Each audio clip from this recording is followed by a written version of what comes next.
Alamin at kilalanin natin. Sino? Si Miguel Malvar.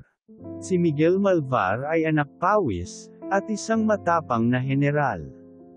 Isinilang sa bayan ng Santo Tomas, Batangas, noong ika-27 ng Setyembre taong 1865. Anak nina Maximo Malvar, at Tiburcia Carpio na kilalang Kapitan Imoy, at Kapitan Etibo sa baryo nilang dating sakop ng Tanawan, Batangas.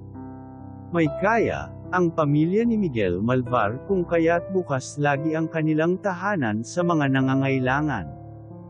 Nag-aral siya ng pagbasa at pagsulat sa eskwelahan sa kanilang bayan, na ipinagpatuloy naman niya sa isang pribadong eskwelahan sa Tanawan.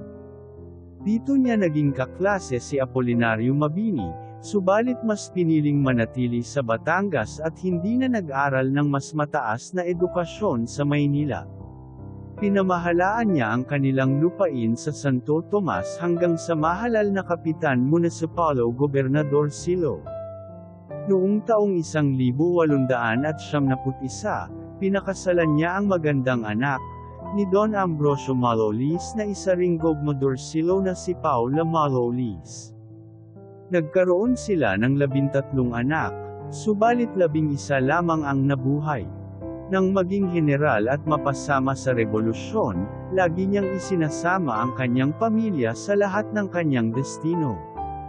Bago papatayin si Jose Rizal sa Bagong Bayan, nagsanga na ang landas nila, nang ipagamot ni Malvar ang maliit na bingot ng kanyang asawa kay Dr. Rizal.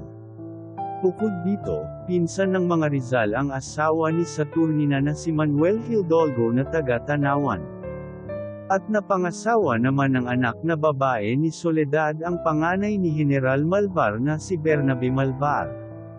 Sumapi si Miguel Malvar sa kataas-taasan, kagalang-galangang katipunan ng mga anak ng bayan, KKK, bago pa ang rebolusyong taong 1876. Naging puno siya ng brigada ng Batangas at nakasama ni General Edilberto Evangelista sa madugong laban, sa Battle of Zapote Bridge noong ika-17 ng Pebrero taong 1877. Nang mapatay si General Evangelista, kaagad siyang ipinalit dito at naging general. Nagtatag siya ng kuta sa Indang hanggang sa maganap ang Tijeros Convention. Pinili niyang sumama sa grupong magdiwang ni Andres Bonifacio nang matapos ang eleksyon sa Tijeros, subalit bumalik rin sa kampo ni General Aguinaldo nang mamatay si Bonifacio.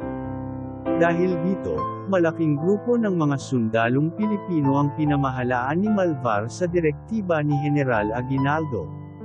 Nang sumiklab ang digmaang Pilipino-Amerikano noong ika-4 ng Pebrero taong 1879, itinalaga si Malvar na ikalawang pinakamataas na puno ng sandatahan ng Pilipinas kasunod ni General Mariano Trias.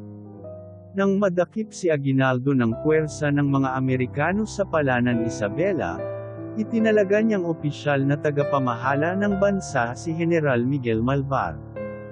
Agad naman itong tinanggap ng Batanggenyong General.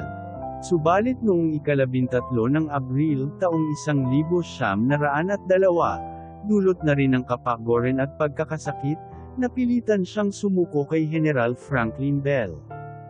Bagamat inalok siya ng maraming posisyon ng pamahalaang Amerikano, tinanggihan niya ito at piniling maging isang magsasaka sa kanyang bayan.